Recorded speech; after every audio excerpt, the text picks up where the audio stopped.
ನಿಮಗೆ ಆಶ್ಚರ್ಯ ಆಗ್ಬೋದು, ಇದು ಒಂದು 8 ಎಕರೆ ಕೃಷಿ ಭೂಮಿಗೆ ನನಗಿರೋದು ಒಂದೇ ಬೋರ್ವೆಲ್. ಒಂದೇ ಬೋರ್ವೆಲ್ ನಲ್ಲಿ 8 ಎಕರೆನಲ್ಲೂ ಕೃಷಿ ಮಾಡಬೇಕು ಅನ್ನೋ ಉದ್ದೇಶ ಇಟ್ಕೊಂಡೇ ಬಂದಿರೋದು. ಇದನ್ನ 4 ಭಾಗವಾಗಿ ವಿಭಾಗ ಮಾಡ್ಕೋತೀನಿ. ಮೊದಲನೇದು ಭೂವಿನ್ಯಾಸ, ಲ್ಯಾಂಡ್ಸ್ಕೇಪಿಂಗ್. ಈ ಭೂವಿನ್ಯಾಸದಲ್ಲಿ ಮುಖ್ಯವಾಗಿ ನನಗೆ ಬರೋದು ಭೂ ರಚನೆಗಳು, ಬದುಗಳು, ಕಾಲುವೆಗಳು, ಮಳೆ ನೀರಿನ ಇಂಗಿಸುವಿಕೆ, ಕೊಳವೆ ಬಾವಿಯ ಇಂಗಿಸುವಿಕೆ ಅಂದರೆ ರೀಚಾರ್ಜಿಂಗ್, ಕೊಳೆ ಬಾವಿಗೆ ನಮ್ಮ ಮಳೆ ನೀರನ್ನ ಪೋಷಣೆ ಮಾಡೋದು. ಇದೆಲ್ಲವನ್ನು ನಾನು ಭೂವಿನ್ಯಾಸ ಅಂತ ಕರಿತೀನಿ, ಲ್ಯಾಂಡ್ಸ್ಕೇಪಿಂಗ್. ಈ ದಕ್ಷಿಣದ ಉತ್ತರಕ್ಕೆ ಇಳಿಜಾರು ಇರೋದ್ರಿಂದ ನಾನೇನು ಮಾಡಿದ್ದೀನಿ, PWD ರಸ್ತೆಯಲ್ಲಿ ಬಂದಿದ್ದ ನೀರು ನನ್ನ ಕೃಷಿ ಹೊಂಡಕ್ಕೆ ಬರಬೇಕು. ಅದಕ್ಕೆ ಏನು ಮಾಡಿದೆ, ನನಗೆ ಟ್ರೆಂಚು ಬಂಡು ಈ ರೀತಿ ಮಾಡೋದ್ರಿಂದ ನಾವೇನು ಮಾಡ್ತೀವಿ ಅಂದರೆ, ಬಿದ್ದ ಮಳೆ ನೀರು ರಭಸವಾಗಿ ಈ ಕಾಲುವೆಗಳಲ್ಲಿ ಹರಿಯುವಾಗ ಅದಕ್ಕೆ ಅಡ್ಡ ಗೋಡೆಗಳನ್ನು ಕೊಟ್ಟಂಗಾಗತ್ತೆ. ಈ ಟ್ರೆಂಚ್ ಕಮ್ ಬಂಡ್ ಸಿಸ್ಟಮ್ ಅಂತ ನಾನು ಇವಾಗ ನಿಮ್ಗೆ ಹೇಳಿದ್ನಲ್ಲ, ಇದ್ರದ್ದು ವಿಜ್ಞಾನನ ನನಗೆ ಹೇಳ್ಕೊಟ್ಟವರು ಡಾಕ್ಟರ್ ಅಯ್ಯಪ್ಪ ಮಸ್ಕಿ ಅವರು. ಅವ್ರು ನಮ್ಮ ಜೊತೆ ಇವತ್ತಿಲ್ಲ. ಸೊ ಇಲ್ಲಿಗೆ ಹೊಂದಿಕೊಂಡಂತೆ ಬಸಿಗಾಲುವೆಗಳನ್ನು ಇಳಿಜಾರಿಗೆ ಅಡ್ಡಲಾಗಿ ಏರು ಮಡಿಗಳನ್ನು, ಇಳಿಜಾರು ಹೇಗಿದೆಯೋ ಅದಕ್ಕೆ ವಿರುದ್ಧವಾಗಿ ಬದುಗಳಿರಬೇಕು. ಉದಾಹರಣೆಗೆ ನಾವಿಲ್ಲಿ ಗಮನಿಸ್ಬೋದು, ದಕ್ಷಿಣೋತ್ತರ ಇಳಿಜಾರು ಅಂದರೆ ನಮ್ಮ ದಕ್ಷಿಣದಿಂದ ಉತ್ತರಕ್ಕೆ ಇಳಿಜಾರು ಬಂದಿದೆ. ಅದಕ್ಕೆ ನಾನೇನು ಮಾಡ್ತೀನಿ, ಪೂರ್ವ ಪಶ್ಚಿಮವಾಗಿ ಬದುಗಳನ್ನು ಹಾಕೋದು. ಇಳಿಜಾರಿಗೆ ಅಡ್ಡಲಾಗಿ ಡಾಕ್ಟರ್ ಅಯ್ಯಪ್ಪ ಮಸ್ಕಿ ಅವರು ನಮ್ಗೆ ಹೇಳ್ಕೊಟ್ಟಿದ್ರು, ಓಡುವ ನೀರನ್ನ ನಿಲ್ಲಿಸಿ ನಿಂತ ನೀರನ್ನ ಇಂಗಿಸಿ ಅಂತ. ಹಾಗಾದ್ರೆ ಈ ನಿಂತ ನೀರನ್ನ ಇಂಗಿಸೋದೇನು ಅನ್ನೋಕ್ಕೆ, ಈ ತರ ನಾವು ಏನು ಟ್ರೆಂಚ್ಗಳು ಮಾಡ್ಕೋತೀವಲ್ಲ, ಈ ಮಳೆ ನೀರಿನ ಕಾಲುವೆಗಳ ಪಕ್ಕದಲ್ಲಿ ಬಂಡ್ಸ್ ಅಂತ ಕರಿತೀವಲ್ಲ, ನೋಡಿ ಇದು ಟ್ರೆಂಚ್ ಇದೆ, ಇಲ್ಲೊಂದು ಬಂಡ್ ಇದೆ, ಇಲ್ಲಿ ನೀವು ಗಮನಿಸ್ಬೋದು, ಇಲ್ಲೊಂದು ಮರ ಇದೆ, ಇದು ಸಿಲ್ವರ್ ಓಕ್ ಟ್ರೀ ಅಂತೀವಿ. ಈ ತರ ಆಳವಾಗಿ ಬೇರು ಬಿಡುವ ಬಹುವಾರ್ಷಿಕ ಮರಗಳನ್ನ ನಾವು ಈ ಕಾಲುವೆಗಳ ಎರಡೂ ಭಾಗದಲ್ಲಿ ಬೆಳೆಸ್ತಾ ಬರಬೇಕು. ಸರ್ ನಮಸ್ಕಾರ. ನಮಸ್ಕಾರ, ಹೇಗಿದ್ದೀರಾ? ಚೆನ್ನಾಗಿದ್ದೀನಿ ಶರತ್. ಓಕೆ, ತಮ್ಮ ಪರಿಚಯ ಸರ್ ನಮ್ಮ ವೀಕ್ಷಕರಿಗೆ. ಓಕೆ, ನಮಸ್ಕಾರ ವೀಕ್ಷಕರೇ. ನನ್ನ ಹೆಸರು HR ಮಂಜುನಾಥ್ ಅಂತ. ನಾನು ಮೂಲತಃ ಹಾಸನದವನು. ನನ್ನ ವಿದ್ಯಾಭ್ಯಾಸ ಹಾಸನ, ಚಿಕ್ಕಮಗಳೂರು, ಕೊಡಗು. ನಾನು ಓದಿದ್ದು ಇಂಜಿನಿಯರಿಂಗು. ಸೊ ನನ್ನ BA electronics and communication engineering 1993 Mysuru ವಿಶ್ವವಿದ್ಯಾನಿಲಯಕ್ಕೆ ಒಳಪಟ್ಟಂಥ ಒಂದು ಕಾಲೇಜು, ಆದಿಚುಂಚನಗಿರಿ ತಾಂತ್ರಿಕ ಮಹಾವಿದ್ಯಾಲಯ AIT ಚಿಕ್ಕಮಗಳೂರು. ಅಲ್ಲಿ ನಾನು ವಿದ್ಯಾಭ್ಯಾಸ ಮಾಡಿ ಬೆಂಗಳೂರಿಗೆ ಬಂದೆ. ಬೆಂಗಳೂರಿನಲ್ಲಿ ನಾನು ಸಾಕಷ್ಟು ಕಂಪ್ನಿಗಳಲ್ಲಿ ಟೆಲಿಕಾಮು, ನೆಟ್ವರ್ಕಿಂಗು, IT ಈ ಡೊಮೈನ್ಗಳಲ್ಲಿ ಕೆಲಸ ಮಾಡಿದೆ ಸುಮಾರು ಒಂದು 20 ವರ್ಷ. 2015ರಿಂದ ನಾನು ಕೃಷಿನಲ್ಲಿ ತೊಡಗಿಸ್ಕೊಂಡಿದ್ದೀನಿ. ನಮ್ಮದು ಕೃಷಿ ಕುಟುಂಬ. ನಮ್ಮ ತಂದೆ ಕಂದಾಯ ಇಲಾಖೆಯಲ್ಲಿ ವಿಲೇಜ್ ಅಕೌಂಟೆಂಟ್ ಆಗಿ ಕೆಲಸ ಮಾಡ್ತಿದ್ರು. ನಮ್ಮದೇ ಆದಂಥ ಒಂದು 10ರಿಂದ 12 ಎಕರೆ ಕೃಷಿ ಭೂಮಿ ಇತ್ತು. ಅದರಲ್ಲಿ ಭತ್ತ, ಕಬ್ಬು ಮತ್ತು ತೆಂಗಿನ ತೋಟ ಎಲ್ಲ ಮಾಡೋರು, ಅಪ್ಪಾಜಿ ಎಲ್ಲ ಮಾಡಿಸ್ತಿದ್ರು. ನಾವು ಹುಟ್ಟಿ ಬೆಳೆದಿದ್ದೆಲ್ಲ ಕೃಷಿ ಕುಟುಂಬದಲ್ಲೇ. ಹಾಗೆ ಕೃಷಿ ನನಗೆ ರಕ್ತಗತ. ಆಮೇಲೆ ನಾನು ಕೃಷಿ ಮಾಡಬೇಕು ಅಂತ ನನ್ನ ಈ ಪ್ರೊಫೆಷನ್ ಲೈಫ್ ಮುಗಿಸಿ ಬೆಂಗಳೂರಿನಲ್ಲಿ ಮತ್ತೆ ವಾಪಸ್ ಹಾಸನಕ್ಕೆ ಹೋಗಬೇಕು ಅಂತ ತೀರ್ಮಾನ ಮಾಡಿದಾಗ, ನಮ್ಮ ತಂದೆನೇ ನನಗೆ ಮೊದಲನೇ ಗುರು, ಮಾರ್ಗದರ್ಶಕರು ಆಗಿದ್ದರು. ಅವರ ಮಾರ್ಗದರ್ಶನದಲ್ಲಿ ನಾನು ಕೃಷಿನ ಪ್ರಾರಂಭ ಮಾಡಿದೆ. ನನಗೆ ನೆನಪಿರೋ ಹಾಗೆ 1978ರಿಂದ ನನಗೆ ನೆನಪಿರೋ ಶಕ್ತಿ ಇದರ, ನಮ್ಮ ಅಪ್ಪಾಜಿ ಯಾವತ್ತೂ ರಾಸಾಯನಿಕ ಕೃಷಿನ ಹಾಕಬೇಕು ಅಂತ ಹಂಬಲ ಪಡಲಿಲ್ಲ. ಆದರೆ ಕೆಲವು ಸಲ ಏನಾಗ್ತಿತ್ತು, ನಮ್ಮ ಕೃಷಿ ಭೂಮಿಲಿ ಕೆಲಸ ಮಾಡಲ್ಲ, ಪಟ್ಟಿಕದಲ್ಲಿ ಭತ್ತ, ಕಬ್ಬು. ಅದಕ್ಕೆ ನಮ್ಮ ಕೆಲಸದವ್ರು ಇದಾರಲ್ಲ, ಅವರು ಸ್ವಾಮಿ ಒಂಚೂರು DAP ತಂದುಕೊಡ್ರಿ, ಸ್ವಾಮಿ ಒಂಚೂರು ಯೂರಿಯಾ ತಂದುಕೊಡ್ರಿ ಏನೋ ಅವ್ರು ಹೇಳೋರು. ನಮ್ಮ ತಂದೆ ಕೊಡ್ತಿದ್ರು, ವಿಚ್ ಇಸ್ ಅ ಫ್ಯಾಕ್ಟ್. ಆದರೆ ನಂತರದಲ್ಲಿ ನಾನು ಕೃಷಿಗೆ ಬರಬೇಕಾದ್ರೆ ರಾಸಾಯನಿಕ ರಹಿತ ಕೃಷಿ ಮಾಡಬೇಕು ಅನ್ನೋ ಕನ್ವಿಕ್ಷನ್ನಲ್ಲೇ ನಾನು ಬಂದಿದ್ದು. ಅದಕ್ಕೆ ನನ್ನ ಅಪ್ಪಾಜಿಗೆ ಹೇಳಿದೆ, ಅಪ್ಪ ನಾನು ಯಾವುದೇ ರಾಸಾಯನಿಕ ಹಾಕಲ್ಲ ಅಂತ. ಆಯ್ತು ಮಗು, ನಿನಗೆ ಸೂತ್ರವಾಗಿ ಕಾಣುತ್ತೋ ಅದನ್ನು ಮಾಡು ಅಂದರು. ಸಂಪೂರ್ಣವಾಗಿ ಸ್ವತಂತ್ರ ನನಗೆ ಕೊಟ್ಟರು. ಹಾಗಾಗಿ ನಾನು ನಮ್ಮ ತಂದೆ ನಮ್ಮ ಜೊತೆ ಇಲ್ಲ, ಅವರ ಮಾರ್ಗದರ್ಶನದಲ್ಲೇ ನಾನು 2015ರಲ್ಲಿ ಹಾಸನ ಜಿಲ್ಲೆ ಆಲೂರು ತಾಲೂಕು ಪಾಳ್ಯ ಹೋಬಳಿ ಕಿತ್ತಗಾನ ಮನೆ ಅನ್ನೋ ಒಂದು ಗ್ರಾಮ, ಆ ಗ್ರಾಮಕ್ಕೆ ಸಂಬಂಧಪಟ್ಟಂಗೆ ಒಂದು 6 ಎಕರೆ ಫಸಲು ಬರ್ತಕ್ಕಂಥ ತೆಂಗಿನ ತೋಟ. ಈಗ ನಮ್ಮನೆ ತೆಂಗಿನ ಮರಗಳಿಗೆ 38 ವರ್ಷ. 1988ರಲ್ಲಿ ನಾಟಿ ಮಾಡಿದಂಥ ಗಿಡಗಳು. ಆ ಗಿಡಗಳ ಜೊತೆ ನನ್ನ ಕೃಷಿ ಭೂಮಿ ಅಲ್ಲಿ ತಗೊಂಡು ಕೃಷಿಯನ್ನ ಪ್ರಾರಂಭ ಮಾಡಿದೆ. ಸರ್, ಈಗ ನೀವು ಸಾಕಷ್ಟು ಸೆಮಿನಾರ್ಗಳು ಮಾಡ್ತಾ ಇರ್ತೀರಾ, ಬಹಳಷ್ಟು ತೋಟಗಳಿಗೆ ವಿಸಿಟ್ ಮಾಡಿದ್ದೀರಾ. ಈಗ ನಾವು ನಿಮ್ದೇ ತೋಟಕ್ಕೆ ಬಂದಿದ್ದೀವಿ. ನಿಮ್ಮ ನೈಸರ್ಗಿಕ ಸಹಜ ಕೃಷಿಯಲ್ಲಿ ಇರುವಂತಹ ತೋಟ ಹೇಗಿದೆ ಅಂತ ನಮ್ಮ ವೀಕ್ಷಕರಿಗೆ ತೋರಿಸಬಹುದಾ? ಮಿತ್ರರೇ, ನಾವು ಈಗ ನಿಂತಿರೋ ಈ ಜಾಗ ಇದೆಯಲ್ಲ, ಇದು ಬೆಂಗಳೂರು ಗ್ರಾಮಾಂತರ ಜಿಲ್ಲೆ, ದೊಡ್ಡಬಳ್ಳಾಪುರ ತಾಲೂಕು, ಸಾಸಲು ಹೋಬಳಿ, ಬನಮತಿ ಅನ್ನೋ ಗ್ರಾಮಕ್ಕೆ ಸಂಬಂಧಪಟ್ಟಂತ ಕೃಷಿ ಭೂಮಿ. ಇದು ಸುಮಾರು 8 ಎಕರೆ ಕೃಷಿ ವಿಸ್ತೀರ್ಣ ಇದೆ. ಇದನ್ನ ನಾನು 2022ರಿಂದ ಇಲ್ಲಿ ನಾನು ಕೃಷಿ ಪ್ರಾರಂಭ ಮಾಡಿದ್ದೀನಿ. ಇಲ್ಲಿ ಪ್ರಾರಂಭ ಮಾಡಬೇಕಾದ್ರೆ ನನಗಿದ್ದಿದ್ದ ಕನ್ವಿಕ್ಷನ್ ಇದನ್ನು ಸಂಪೂರ್ಣವಾಗಿ ರಾಸಾಯನಿಕ ರಹಿತ ಕೃಷಿ ಮಾಡಬೇಕು ಅಂದ್ಕೊಂಡೆ ಪ್ರಾರಂಭ ಮಾಡಿದೆ. ಈ ತೋಟವನ್ನು ನಾನು ಮುಖ್ಯವಾಗಿ 3 ಭಾಗ ಮಾಡ್ಕೊಂಡಿದ್ದೀನಿ. 2 ಎಕರೆ ಅನ್ನೋದು ಇಲ್ಲಿ ನಮ್ಮ ತೋಟದ ಮನೆ ಇರತಕ್ಕಂಥ ಭಾಗ, ಇದನ್ನು ಪಾರ್ಟ್ ಎ ಅಂತ ಕರೆಯೋಣ. ಈ 2 ಎಕರೆಯಲ್ಲಿ ನನಗೆ ನಾನು ಮೇನ್ ಗೇಟಿಂದ ಒಳಗಡೆ ಬಂದ್ವಾ, ಇದಿಷ್ಟು ನನ್ನ ತೋಟದ ಮನೆ ಮತ್ತು ಮನೆ ಮುಂಭಾಗದ ಜಾಗಗಳು. ಇದೊಂದು 2 ಎಕರೆ ಇದೆ. ಇಲ್ಲಿ ನಾನು ಮುಖ್ಯವಾಗಿ ತೆಂಗು, ಆಮೇಲೆ ನಿಂಬೆ, ವಾಣಿಜ್ಯ ಬೆಳೆಯಾಗಿ ನುಗ್ಗೆ ಇವೆಲ್ಲ ಹಾಕಿದೆ. ಇದನ್ನ ಪಾರ್ಟಿ ಅಂತ ಕರೆಯೋಣ. ನಂತರ ಈ ಕಡೆ ನಮ್ಮ ಪಶ್ಚಿಮ ದಿಕ್ಕಿಗೆ ಬಂದ್ರೆ ಇಲ್ಲಿ ಇದು ಖಾಲಿ ಜಾಗ ನಿಮಗೆ ಕಾಣಿಸ್ಬೋದು. ಇದನ್ನ ನಾನು ರಿಸರ್ವ್ಡ್ ಸ್ಪೇಸ್ ಅಂತ ಇಟ್ಕೊಂಡಿದ್ದೀನಿ. ಯಾಕಂದ್ರೆ ನಾನು ಏನ್ ತಪ್ಪುಗಳನ್ನು ಮಾಡ್ತೀನೋ ಈ ಪಾರ್ಟ್ ಎ ನಲ್ಲಿ ಅಥವಾ ಪಾರ್ಟ್ ಸಿ ನಲ್ಲಿ ಅದನ್ನ ಇಲ್ಲಿ ಮಾಡಬಾರ್ದು. ಅದಕ್ಕೆ ಮತ್ತೆ ಇನ್ನೊಂದು ಕಾರಣ ಏನಂದ್ರೆ ಮಿತ್ರರೇ, ಈ ದೊಡ್ಡಬಳ್ಳಾಪುರ ತಾಲೂಕಿನ ಈ ಭಾಗ ನಾವು ಅಂತರ್ಜಲವನ್ನ ಆಧರಿಸಿ ಕೃಷಿ ಮಾಡ್ತೀವಿ, ಬೋರ್ವೆಲ್ ಇಂದ ಮಾಡ್ತಿದ್ದೀವಿ. ನಿಮಗೆ ಆಶ್ಚರ್ಯ ಆಗ್ಬೋದು, ಇದು ಒಂದು 8 ಎಕರೆ ಕೃಷಿ ಭೂಮಿಗೆ ನನಗಿರೋದು ಒಂದೇ ಬೋರ್ವೆಲ್. ಒಂದೇ ಬೋರ್ವೆಲ್ ನಲ್ಲಿ 8 ಎಕರೆನಲ್ಲೂ ಕೃಷಿ ಮಾಡಬೇಕು ಅನ್ನೋ ಉದ್ದೇಶ ಇಟ್ಕೊಂಡೇ ಬಂದಿರೋದು. ನಮ್ಮ ನೈಸರ್ಗಿಕ ಕೃಷಿಯ ಒಂದು ಗುರಿ ಏನಂದ್ರೆ ಕಡಿಮೆ ಪ್ರಾಕೃತಿಕ ಸಂಪನ್ಮೂಲಗಳ ಬಳಕೆ. ಏನು ಪ್ರಾಕೃತಿಕ ಸಂಪನ್ಮೂಲಗಳು ಇದೆಯಲ್ಲ, ನೀರು, ಮಣ್ಣು, ಇವುಗಳ ಶೋಷಣೆ ಆಗಬಾರ್ದು. ಹಾಗಾಗಿ ನಾನು ಒಂದೇ ಬೋರ್ವೆಲ್ ನಲ್ಲಿ ಈ ತೋಟ ನಿರ್ವಹಣೆ ಮಾಡಬೇಕು ಅನ್ನೋ ಉದ್ದೇಶದಿಂದ ಬಂದೆ.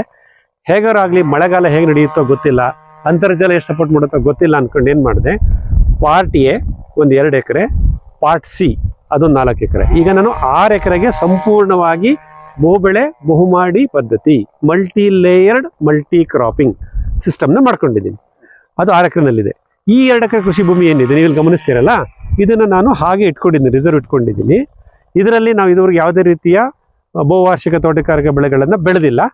ಜೀವಂತ ಬೇಲಿ ಮಾಡೋ ಪ್ರಯತ್ನ ಮಾಡಿದ್ದೀನಿ. ಸುತ್ತಲೂ ನನಗೆ ನೀವು ನೋಡ್ಬೋದು ಮಿಲಿಯಾ ದುಬಿಯಾ ಅಥವಾ ಹೆಬ್ಬೇವು ಆ ಮರಗಳನ್ನು ಹಾಕಿದೆ.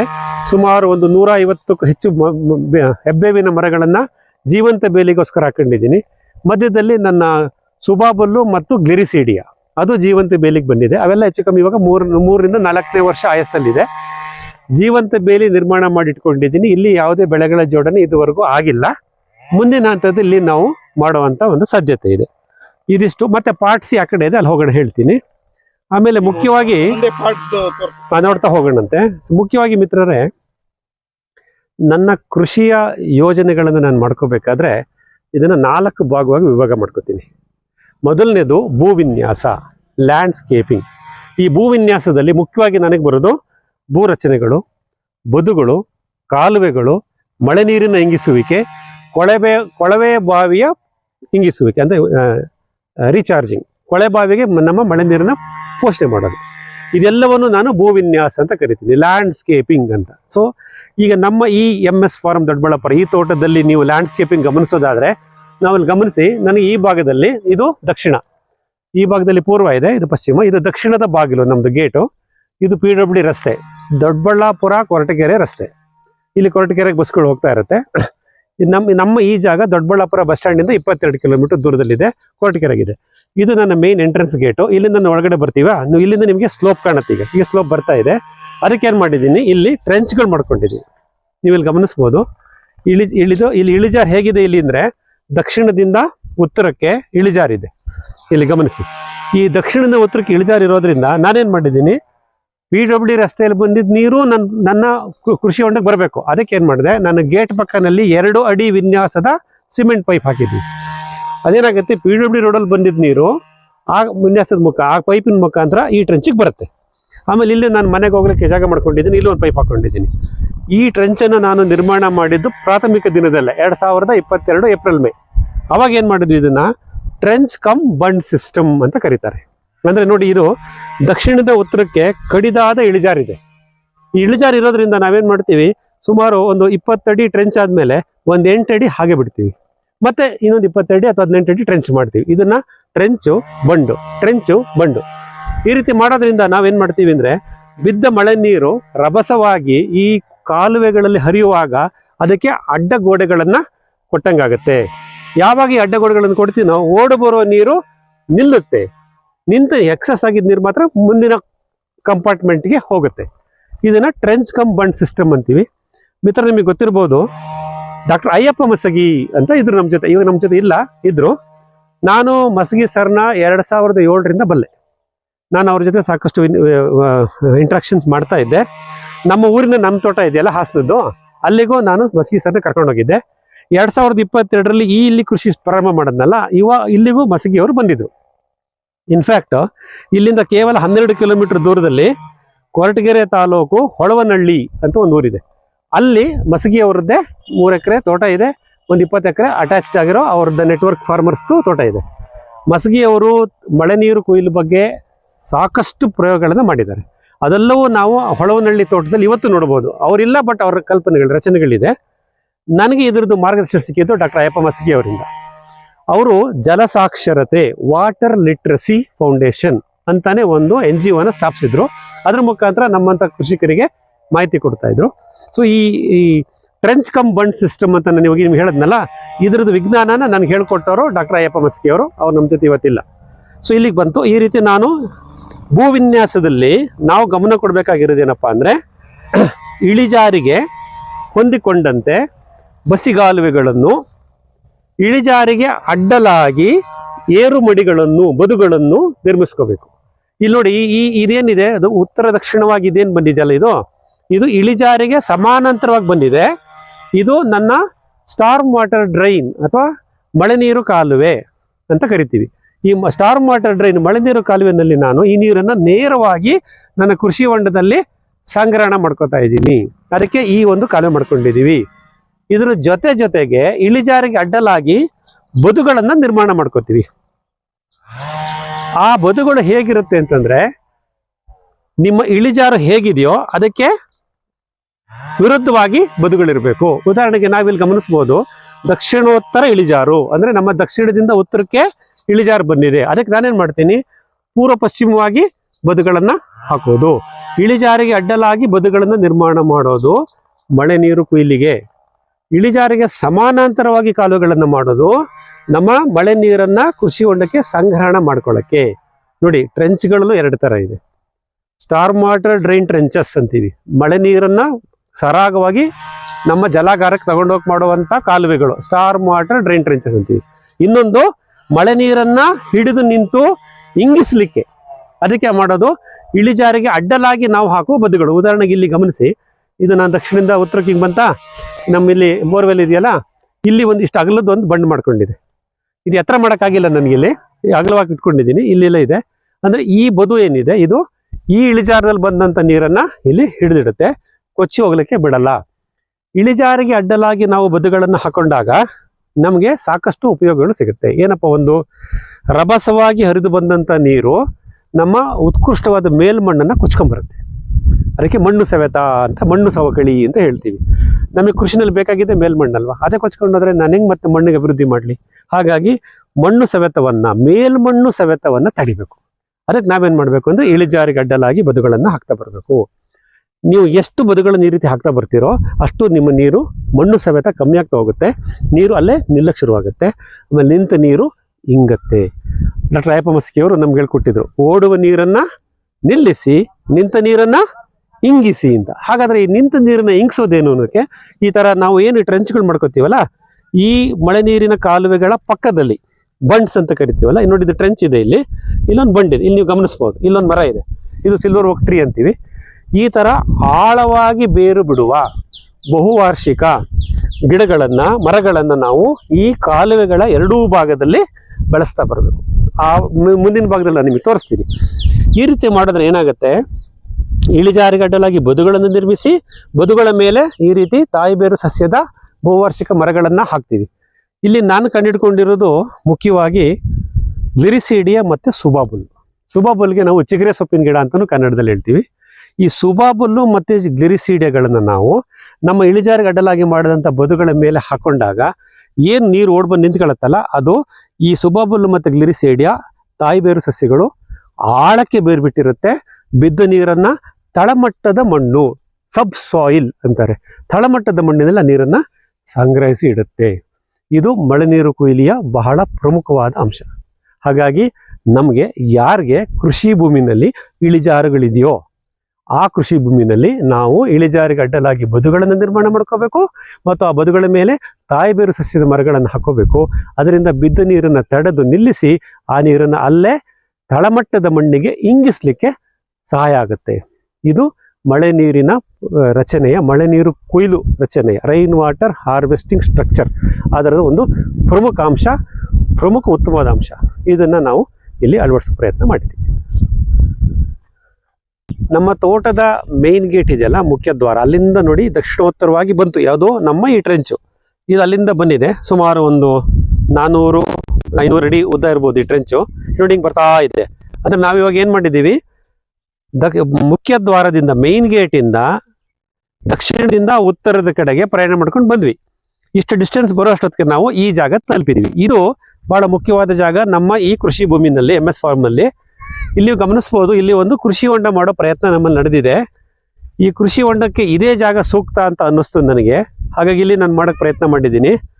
ಈ ಕೃಷಿ ಹೊಂಡ ಇಲ್ಲಿ ಏನಕ್ಕೆ ಸೆಲೆಕ್ಟ್ ಮಾಡಿದೆ ಅನ್ನೋದಕ್ಕೆ ಕೆಲವು ಟೊಪೋಗ್ರಫಿಗಳನ್ನು, ಭೂವಿನ್ಯಾಸಗಳನ್ನು ನಿಮ್ಗೆ ಹೇಳ್ತಾ ಬರ್ತೀನಿ. ನೋಡಿ, ನಾವು ಆಲ್ರೆಡಿ ಗಮನಿಸ್ದಂಗೆ ಈ ಕೃಷಿ ಹೊಂಡಕ್ಕೆ ದಕ್ಷಿಣದಿಂದ ಉತ್ತರಕ್ಕೆ ನನ್ನ A ಬ್ಲಾಕ್ ಪಕ್ಕದಲ್ಲಿ ಮಳೆ ನೀರು ಬಂದು ಸೇರ್ತಾ ಇದೆ. ನಂತರ ಈ ಕಡೆ ನನ್ನ B ಬ್ಲಾಕ್ ಇದೆಯಲ್ಲ, B ಬ್ಲಾಕಲ್ಲೂ ಮತ್ತೆ ದಕ್ಷಿಣದಿಂದ ಉತ್ತರಕ್ಕೆ ಸ್ಲೋಪ್ ಇದೆ. ಅಲ್ಲಿ ಬಿದ್ದಿದ್ದ ನೀರೆಲ್ಲ ಬದುಗಳಲ್ಲೇ ಹಿಡಿಯಲ್ಪಟ್ಟು ಹೆಚ್ಚಾದ ನೀರು ಮತ್ತೆ ನಮ್ಮ ಈ ಫಿಸಿಕಲ್ ಫೆನ್ಸ್ ಇದೆಯಲ್ಲ, ನಮ್ಮ ಈ ಭಾಗದ ಅಂದರೆ B ಬ್ಲಾಕಿನ ಉತ್ತರ ಭಾಗದ ಬೇಲಿ ಇಲ್ಲಿಗೆ ಬಂದು ಕಲೆಕ್ಟ್ ಆಗುತ್ತೆ. ಸೊ ಅಂದರೆ ನನ್ನ B ಬ್ಲಾಕಿನ ಮಳೆ ನೀರು ಇವೆಂಚುಲಿ ಇಲ್ಲೇ ಬರುತ್ತೆ, A ಬ್ಲಾಕಿಂದ ಮಳೆ ನೀರು ಇಲ್ಲಿಗೆ ಬರುತ್ತೆ, ಮತ್ತು ಇಲ್ಲೊಬ್ಬ ನಮ್ಮ ನೈಬರ್ ಇದ್ದಾರೆ. ಇದು ನೋಡಿ, ಈ ಸ್ಲೋಪು ಇಲ್ಲಿಗೆ ಎಂಡಾಯಿತು. ಯಾವುದು ದಕ್ಷಿಣೋತ್ತರ ಸ್ಲೋಪು ಇಲ್ಲಿಗೆ ಎಂಡಾಯಿತು, PWD ರಸ್ತೆಯಿಂದ ಇಲ್ಲಿ ತನಕ. ಈಗ ಇಲ್ಲಿಂದ ಇನ್ನೊಂದು ಸ್ಲೋಪ್ ಸೃಷ್ಟಿ ಆಯಿತು. ಇದೆಂಗಿದೆ, ಉತ್ತರ ದಕ್ಷಿಣ ಇಳಿಜಾರು. ನೋಡಿ, ಚೇಂಜ್ ಆಗೋಯ್ತು. ಸೊ ಮೊದಲನೇ ಸ್ಲೋಪು ಹೀಗಿತ್ತು, ದಕ್ಷಿಣದಿಂದ ಉತ್ತರಕ್ಕೆ. ಈಗ ಇನ್ನೊಂದು ಸ್ಲೋಪ್ ಸೃಷ್ಟಿ ಆಗ್ತಾ ಇದೆ, ಇದು ಉತ್ತರದಿಂದ ದಕ್ಷಿಣಕ್ಕೆ. ಈ ಎರಡೂ ಸ್ಲೋಪ್ಗಳು ಇಂಗ್ಲಿಷ್ ಲೆಟರ್ V ಥರ ಹೀಗಿಲ್ಲಿ ಮೀಟ್ ಆಗ್ತಾ ಇದೆ. ಹಾಗಾಗಿ ಇದನ್ನು ನಾವು ಸೂಕ್ತವಾದ ಪ್ರದೇಶ, ಮಳೆ ನೀರನ್ನು ಸಂಗ್ರಹಿಸಲಿಕ್ಕೆ ಮತ್ತು ಕೃಷಿ ಹೊಂಡ ಅಥವಾ ಜಲಾಗಾರವನ್ನು ಮಾಡ್ಕೊಳ್ಳೋಕ್ಕೆ ಇದು ಸೂಕ್ತವಾದ ಪ್ರದೇಶ ಅಂತೇಳಿ ಇದನ್ನು ಸೆಲೆಕ್ಟ್ ಮಾಡ್ಕೊಂಡ್ವಿ. ಇಲ್ಲಿ ನಮಗೆ ಎಲ್ಲ ಥರದ ನೀರು ಬರ್ತಾ ಇದೆ. ನನ್ನ A ಬ್ಲಾಕಿಂದ ಬರ್ತಕ್ಕಂಥ ನೀರು, B ಬ್ಲಾಕಿಂದ ಬರ್ತಕ್ಕಂಥ ನೀರು, ನಮ್ಮ ನೆರೆಹೊರೆ ಕೃಷಿಕರ ಇಲ್ಲೊಂದು ಗುಡ್ಡನೇ ಇದೆ, ಈ ಗುಡ್ಡದಿಂದ ಬಂದಂಥ ನೀರು, ಮತ್ತು ಈ C ಬ್ಲಾಕ್ ಇದೆ, 4 ಎಕರೆ ವಿಸ್ತೀರ್ಣ, ಅಲ್ಲಿ ಹೋಗೋಣ. ಈ C ಬ್ಲಾಕಲ್ಲಿಂದಲೂ ಇದು ಉತ್ತರದಿಂದ ದಕ್ಷಿಣಕ್ಕೆ ಸ್ಲೋಪ್ ಆಗಿದೆ. ಈ ಇಳಿಜಾರಿಂದ ಬಂದ ನೀರು ಇದು ಸೆಂಟರ್ ಪಾಯಿಂಟ್. ಇದಕ್ಕಿರುವಷ್ಟು ವಾಟರ್ ಕ್ಯಾಚ್ಮೆಂಟು ಈ ನನ್ನ 8 ಎಕರೆ ಭೂಮಿಲಿ ಎಲ್ಲೂ ಇಲ್ಲ.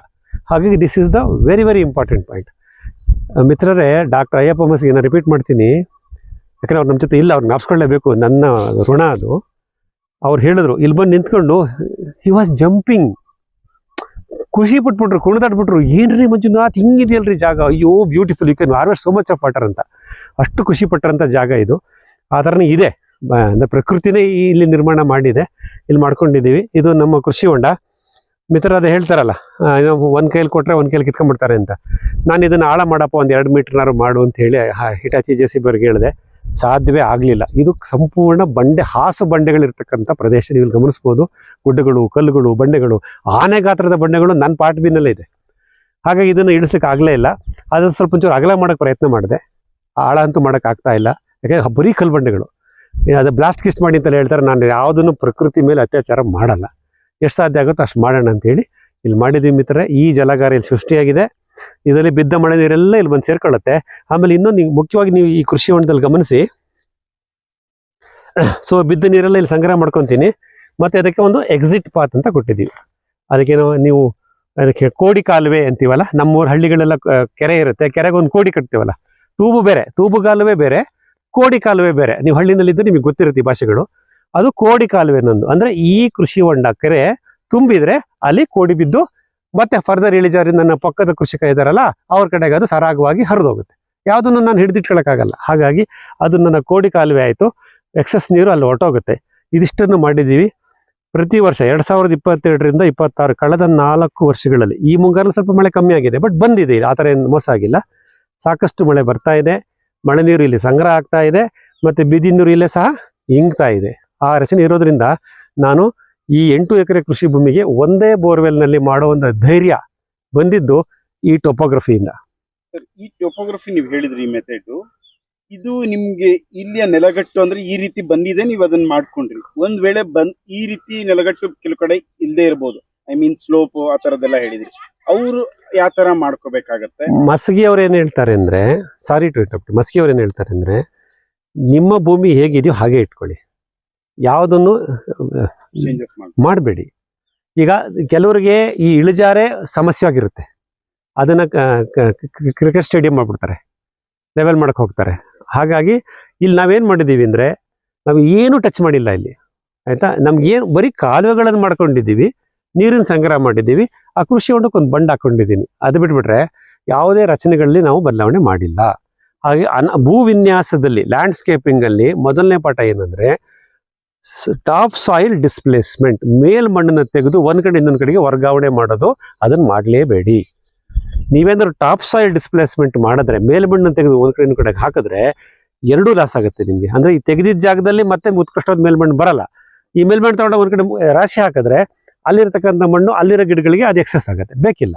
ಹಾಗಾಗಿ ನೀವು ಯಾವುದೇ ಕಾರಣಕ್ಕೂ ಮೇಲ್ಮಣ್ಣನ್ನು ಜರುಗಿಸ್ಬೇಡಿ, ಡಿಸ್ಪ್ಲೇಸ್ಮೆಂಟ್ ಮಾಡಬೇಡಿ. ಇದು ಭೂವಿನ್ಯಾಸದ ಮುಖ್ಯ. ಇದು ಮಾಡ್ತಾ ಇದ್ದೀವಿ ನಾವು. ಇಳಿಜಾರಿದ್ದವರು ಅದನ್ನು ಬ್ಲೆಸ್ಸಿಂಗ್ಸ್, ನಮಗೆ ಸಿಕ್ಕಿರೋ ಬ್ಲೆಸ್ಸಿಂಗ್ಸ್ ಅಂತ ಅನ್ಕೋಬೇಕು. ಯಾರು ಇಳಿಜಾರು ಇಲ್ವೋ, ನಿಮ್ಮ ಪ್ರಶ್ನೆ ಕೇಳಿದಾಗೆ, ಅಲ್ಲಿ ನೀವೇನು ಮಾಡ್ಬೇಕಂದ್ರೆ ಆದಷ್ಟು, ಈಗ ನಾನಲ್ಲಿ ಹೇಳಿದೆ 20 ಅಡಿ ಟ್ರೆಂಚು, ಆಮೇಲೆ ಬಂಡು, ಮತ್ತೆ ಟ್ರೆಂಚು, ಕಂಪಾರ್ಟ್ಮೆಂಟ್ಸ್ ಅಂತ ಮಸಗಿ ಸರ್ ಹೇಳ್ತಿದ್ರು. ಅದನ್ನು ಮಾಡಿದ್ವಾ? ನಿಮ್ಮಲ್ಲೂ ಹಾಗೆ ಮಾಡಿ. ಬಟ್ ನಾವಿಲ್ಲಿ 20 ಅಡಿಗೆ ಯಾಕೆ ಕೊಟ್ವಿ ಕಂಪಾರ್ಟ್ಮೆಂಟ್ ಬಂಡ್, ಟ್ರೆಂಚ್ ಬಂಡು ಅಂದರೆ ನಮಗೆ ಆಂಗಲ್ ಆಫ್ ಸ್ಲೋಪು, ಇಳಿಜಾರಿನ ಕೋನ ಜಾಸ್ತಿ ಇತ್ತು. ಬಟ್ ನಿಮ್ಮಲ್ಲಿ ಸಮತಟ್ಟು, ಆಲ್ಮೋಸ್ಟ್ ಸಮತಟ್ಟು, ಎಕ್ಸಾಕ್ಟ್ ಸಮತಟ್ಟು ಎಲ್ಲೂ ಇರಲ್ಲ, ಆಲ್ಮೋಸ್ಟ್ ಸಮತಟ್ಟು ಇರುವಂಥ ಕೃಷಿ ಭೂಮಿಯವ್ರು ಏನು ಮಾಡ್ತೀರಾ, ಈ ಟ್ರೆಂಚ್ಗಳನ್ನು ಮಾಡ್ಕೊಳ್ಳಿ, ಎಲ್ಲಿ ಇಳಿಜಾರಿದೆ ಆ ಕಡೆ ಗುರುಸಿ ಮಾಡ್ಕೊಳ್ಳಿ. ನಾನು 20 ಅಡಿ ಬಂಡು ಮಾಡಿದ್ನಲ್ಲ, ಅದು ಬೇಕಾದ್ರೆ 80 ಅಡಿ ಮಾಡ್ಕೊಳ್ಳಿ. 80 ಅಡಿ ಬಂಡು ಮತ್ತು 80 ಅಡಿ ಬಂಡು. ಆ ಕಂಪಾರ್ಟ್ಮೆಂಟ್ ಮಾಡುವಾಗ ನಾವು ಟ್ರೆಂಚ್ ಪೋರ್ಷನ್ ಇದೆಯಲ್ಲ, ಅದನ್ನು ನೀವು ಜಾಸ್ತಿ ಮಾಡ್ಕೋಬೋದು. ಯಾಕೆಂದರೆ ನಿಮಗೆ ನೀರು ರಭಸವಾಗಿ ಓಡ್ ಬರಲ್ಲ. ಯಾಕೆ ನಿಮ್ಮದು ಆಂಗಲ್ ಆಫ್ ಸ್ಲೋಪ್ ಅಂತೀವಲ್ಲ, ಅದು ಕಮ್ಮಿ ಇರುತ್ತೆ. ನಮಗಿಲ್ಲಿ ಆಂಗಲ್ ಆಫ್ ಸ್ಲೋಪು ಜಾಸ್ತಿ ಇದೆ. ಅದಕ್ಕೆ ಕಂಪಾರ್ಟ್ಮೆಂಟ್ ಮಾಡುವಾಗ ಟ್ರೆಂಚ್ ಕಾಲುವೆಯ ಆಳದ ಕಾಲುವೆಯ ಇದನ್ನು ಮೆಜರ್ಮೆಂಟ್ಸ್ನ ನಾನು ಕಮ್ಮಿ ಮಾಡ್ಕೊತೀನಿ. ಇದಿಷ್ಟು ವಿಜ್ಞಾನ ಸರ್. ಈ ತರದ್ದು ಸಾಕಷ್ಟು ರೈತರು ಸಮಸ್ಯೆ ಎದುರಿಸ್ತಾ ಇರ್ತಾರೆ. ಈ ತರ ಹಿಂಗೆ ಸ್ಲೋಪ್ ಇದೆ, ಹಿಂಗ್ ಮಾಡ್ಬೇಕು, ಕಲ್ಲು ಬಂಡೆಗಳು ಬಂದಿರುತ್ತೆ, ಏನ್ ಮಾಡ್ಬೇಕು, ಈ ತರದ್ದೆಲ್ಲ ಇರುತ್ತೆ. ಈಗ ನೀವೊಂದು ಮೆಥಡ್ ಮಾಡಿದ್ದೀರಾ. ಸೊ ಈ ತರದ್ದು ಏನಾದ್ರು ಡೌಟ್ಸ್ ಇತ್ತು ಅಂದ್ರೆ ರೈತರಿಗಾಗ್ಲಿ ಅಥವಾ ಯಾರೋ ಆಧುನಿಕ ಈಗ ಕೃಷಿ ಮಾಡೋರು ತಮ್ಮನ್ನು ಸಂಪರ್ಕಿಸಬಹುದಾ, ಹೇಗೆ ಸಂಪರ್ಕಿಸ? ಬಹಳ ಸಂತೋಷ. ಈಗ ನಾನು ಸಾಕಷ್ಟು ನನ್ನ ನೆಟ್ವರ್ಕ್ ಫಾರ್ಮರ್ಸ್ ಅಂತ ಹೇಳ್ತೀವಿ, ನಮ್ದೊಂದು ತಂಡನೇ ನಾವು ಮಾಡ್ಕೊಂಡಿದ್ದೀವಿ, ಒಬ್ರಿಗೊಬ್ರು ಹೋಗ್ತಾ ಇರ್ತೀವಿ. ನಿಮಗೆ ಯಾರಿಗೆ ಈ ಭೂ ವಿನ್ಯಾಸದ ಬಗ್ಗೆ, ಕಾಲುವೆಗಳ ರಚನೆಗಳ ಬಗ್ಗೆ, ಬದುಗಳ ರಚನೆ ಬಗ್ಗೆ, ಮಳೆ ನೀರು ಕೊಯ್ಲು ಬಗ್ಗೆ, ಕೊಳವೆ ಬಾವಿಯನ್ನು ಮಳೆ ನೀರಿನ ಇಂಗಿಸುವಿಕೆ ಬಗ್ಗೆ ಯಾವುದೇ ಹೆಚ್ಚಿನ ಮಾಹಿತಿ ಬೇಕಾದರೆ ದಯವಿಟ್ಟು ನಾನು ಸಂಪರ್ಕ ಮಾಡಿ. ಸಾಧ್ಯವಾದಷ್ಟು ನಾನು ನಿಮ್ಮ ಜೊತೆ ನಿಮ್ಮ ತೋಟಕ್ಕೆ ಬರೋಕ್ಕೆ ಪ್ರಯತ್ನ ಮಾಡ್ತೀನಿ. ಯಾಕೆಂದರೆ ಇದೆಲ್ಲ ಲ್ಯಾಂಡ್ಸ್ಕೇಪಿಂಗ್ನ ಫೋಟೋದಲ್ಲಿ ನೋಡಿ ವಿಜುವಲೈಸ್ ಮಾಡ್ಕೊಳ್ಳೋದು ಬಹಳ ಕಷ್ಟ. ನಾವಿಲ್ಲಿ ಬಂದು ಓಡಾಡಿದಾಗಲೇ ಅದು ಗೊತ್ತಾಗುತ್ತೆ. ಮಸಗಿಯವರ ಆಶೀರ್ವಾದ ನಮ್ಗೆ ಸ್ವಲ್ಪ ಇರೋದ್ರಿಂದ ಸ್ವಲ್ಪ ಒಂಚೂರು ನಾವು ಅವರಷ್ಟಕ್ಕೆ ಮಾಡದೇ ಇದ್ರೂ ಆ ಹಾದಿಲಿ ಸ್ವಲ್ಪ ಹೆಜ್ಜೆ ಇಡ್ತೀವಿ. ಅದನ್ನು ಮಾಡೋಣ. ಖಂಡಿತ ನನ್ನ ಜೊತೆ ಸಂಪರ್ಕದಲ್ಲಿರಿ. ನಾವು ಆದಷ್ಟು ಇದೆ ಮಸಗಿಯವ್ರದ್ದು ಸ್ಲೋಗನ್ನು, ಬಿದ್ದ ನೀರನ್ನು, ಹರಿಯುವ ನೀರನ್ನು ನಿಲ್ಲಿಸು, ನಿಂತ ನೀರನ್ನು ಹಿಂಗಿಸು. ಆ ಪ್ರಯತ್ನನ ನಿಮ್ಮ ಕೃಷಿ ಭೂಮಿಲೂ ಮಾಡೋಣ. ದಯವಿಟ್ಟು ಯಾವುದೇ ಸಮಸ್ಯೆ ಇದ್ದರೆ ನನ್ನ ಸಂಪರ್ಕ ಮಾಡಿ. ಹೇಗೆ ಸಂಪರ್ಕ ಮಾಡಬೇಕು ಮಿತ್ರರೇ? ನೀವು ನನ್ನ ಜೊತೆ ಜೋಡಿಸ್ಕೊಳ್ಳೋಕ್ಕೆ ಸಾಕಷ್ಟು ಅವಕಾಶಗಳನ್ನು ನಾವು ಇವಾಗ ಸೃಷ್ಟಿ ಮಾಡ್ತಾ ಬರ್ತಾ ಇದ್ದೀವಿ. ಒಂದೊಂದಾಗಿ ಹೇಳ್ತೀನಿ. ನಮ್ಮದೇನು ಇವಾಗ ಯೂಟ್ಯೂಬ್ ಚಾನಲ್ನಲ್ಲಿ ನೀವು ವಿಡಿಯೋ ನೋಡ್ತಿದ್ದೀರಲ್ಲ, ಇದು ನಮ್ಮ ಮೋಸ್ಟ್ಲಿ ತುಂಬ ಜನ ನನ್ನ ಪ್ರಥಮ ಭೇಟಿ ಆಗಿರ್ಬೋದು. ಯೂಟ್ಯೂಬ್ ಚಾನಲ್ಲಿ ನಾನು ಇರ್ತೀನಿ. ನನ್ನ ಹೆಸರು ಒಂದು ಯೂಟ್ಯೂಬ್ ಚಾನಲ್ ಇದೆ, HR ಮಂಜುನಾಥ್ ಹುಡುಕಿದ್ರೆ ಬರುತ್ತೆ. ನಾನು ನಾಟ್ ಎ ಪ್ರೊಫೆಷನಲ್ ಯೂಟ್ಯೂಬರ್, ನಾನು ಫೋನಲ್ಲಿ ತೆಗೆದು ಅಪ್ಲೋಡ್ ಮಾಡ್ತಾ ಇರ್ತೀನಿ. ಸೊ ಯೂಟ್ಯೂಬ್ ಚಾನಲ್ಲಿ ನನ್ನ ವಿಷಯಗಳು ನಿಮಗೆ ಬರ್ತಾ ಇರುತ್ತೆ. ಎರಡನೇದು, ಪ್ರತಿ ಬುಧವಾರ ರಾತ್ರಿ 8:30ಕ್ಕೆ ಗೂಗಲ್ ಮೀಟ್ ಅನ್ನೋ ಒಂದು ಪ್ಲಾಟ್ಫಾರ್ಮ್ನಲ್ಲಿ ನಾವು ಸಮಾನ ಮನಸ್ಕ ನೈಸರ್ಗಿಕ ಕೃಷಿಕರು ಸೇರ್ತೀವಿ. ಒಂದು 30-40 ಜನ ಇರ್ತೀವಿ. ಅದರಲ್ಲಿ ನಾವು ರಾತ್ರಿ 8:30ಯಿಂದ ರಾತ್ರಿ 10 ಗಂಟೆ ತನಕ ನಾವು ಮಾತಾಡ್ತಾ ಇರ್ತೀವಿ. ಸಾಕಷ್ಟು ವಿಷಯಗಳಲ್ಲಿ ಪ್ರಸ್ತಾಪ ಆಗ್ತಾ ಇರುತ್ತೆ. ನಾನೇ ಅದನ್ನು ಮಾಡ್ರೇಟ್ ಮಾಡ್ತಾ ಇದ್ದೀನಿ. ಅದರದ್ದು ಲಿಂಕ್ ನಿಮಗೆ ಕಳಿಸ್ತೀನಿ. ನೀವು ಕಮೆಂಟ್ ಬಾಕ್ಸಲ್ಲಿ ನನಗೆ ಹಾಕಿದ್ರೆ, ವಾರದ ಗೂಗಲ್ ಮೀಟ್ ಲಿಂಕ್ ಕಳಿಸ್ಕೊಡಿ ಸರ್ ಅಂತ ಹಾಕಿದ್ರೆ ನಾನು ನಿಮಗೆ ಕಳಿಸ್ಕೊಡ್ತೀನಿ. ಅಥವಾ ನನಗೆ ವಾಟ್ಸಪ್ಪಲ್ಲಿ ಪಿಂಗ್ ಮಾಡಿ ನಿಮಗೆ ಕಳಿಸ್ಕೊಡ್ತೀನಿ. ಪ್ರತಿ ಬುಧವಾರ ರಾತ್ರಿ 8:30ಕ್ಕೆ ಜೋಡಿಸ್ಕೊಳ್ಳೋಣ. ಸುಮಾರು 65 ವಾರಗಳಿಂದ, ಅಂದರೆ 2025 ಜೂನ್ ಅಲ್ಲಿಂದ ಸತತವಾಗಿ ಒಂದು ವಾರವೂ ಮಿಸ್ ಆಗದಂಗೆ ನಾವು ವೆಬಿನಾರ್ನ ಮಾಡ್ತಾ ಬರ್ತಾ ಇದ್ದೀವಿ. ಆ ವೆಬಿನಾರ್ ರೆಕಾರ್ಡಿಂಗ್ನು ನಾನು ಯೂಟ್ಯೂಬಲ್ಲಿ ಅಪ್ಲೋಡ್ ಮಾಡಿರ್ತೀನಿ. ನೀವು ಅವಕಾಶದಾಗ ಅದನ್ನು ಕೇಳಿಸ್ಕೋಬೋದು ಅಥವಾ ನೋಡ್ಬೋದು. ಮೂರನೇ ಹಂತದಲ್ಲಿ ವೆಬಿನಾರಿಂದ ಸೆಮಿನಾರ್ಗೆ ಅಂತ ಮಾಡಿದ್ದೀವಿ. ಕಳೆದ ಆಗಸ್ಟ್ 8ನೇ ತಾರೀಕು ಮಲ್ಲೇಶ್ವರಂ ಸಂಪಿಗೆ ರಸ್ತೆ ಮಂತ್ರಿ ಸ್ಕ್ವೇರ್ ಎದುರುಗಡೆ ಇರ್ತಕ್ಕಂಥ ಗ್ರೀನ್ ಪಾತ್ ಸಾವಯವ ರೆಸ್ಟೋರೆಂಟ್ ಅನ್ನೋ ಜಾಗದಲ್ಲಿ ನಾವು ಒಂದು ದಿನದ ಸೆಮಿನಾರನ್ನು ಮಾಡಿದ್ವಿ. ಅಲ್ಲೇನಂದರೆ ನಾವು ವೆಬಿನಾರಲ್ಲಿ ಆಗ್ಬೋದು, ಯೂಟ್ಯೂಬಲ್ಲಿ ಆಗ್ಬೋದು, ಪರಸ್ಪರ ನಾವು ಭೇಟಿ ಮಾಡೋಕ್ಕೆ ಸಾಧ್ಯ ಇಲ್ಲ. ಅದು ಆನ್ಲೈನ್ ಮೀಡಿಯಾ ಅಂತ ಹೇಳ್ತೀವಿ. ಆಫ್ಲೈನ್ನಲ್ಲಿ ವೈಯಕ್ತಿಕ ಭೇಟಿಗೆ ಅಲ್ಲೊಂದು ಅವಕಾಶ ಇದೆ. ಹಾಗಾಗಿ ನಮ್ಮ ಮಲ್ಲೇಶ್ವರಂ ಸಂಪಿಗೆ ರಸ್ತೆಯಲ್ಲಿರ್ತಕ್ಕಂಥ ಗ್ರೀನ್ ಪಾತ್ ಸಾವಯವ ರೆಸ್ಟೋರೆಂಟ್ನಲ್ಲಿ ತಿಂಗಳಿಗೊಮ್ಮೆ ಆದರೂ ನಾವು ಸೆಮಿನಾರ್ನ ಮಾಡ್ತೀವಿ. ಅದರ ಬಗ್ಗೆನೂ ಶರತ್ ಯೂಟ್ಯೂಬ್ ಪೋಸ್ಟ್ ಹಾಕ್ತಾರೆ, ಅವ್ರನ್ನ ಗಮನಿಸ್ತಾ ಇರಿ. ದಯವಿಟ್ಟು ಸಾಧ್ಯ ಅದಕ್ಕೂ ನೋಂದಣಿ ಮಾಡ್ಕೊಳ್ಳಿ, ನಮ್ಮ ಜೊತೆ ಬನ್ನಿ.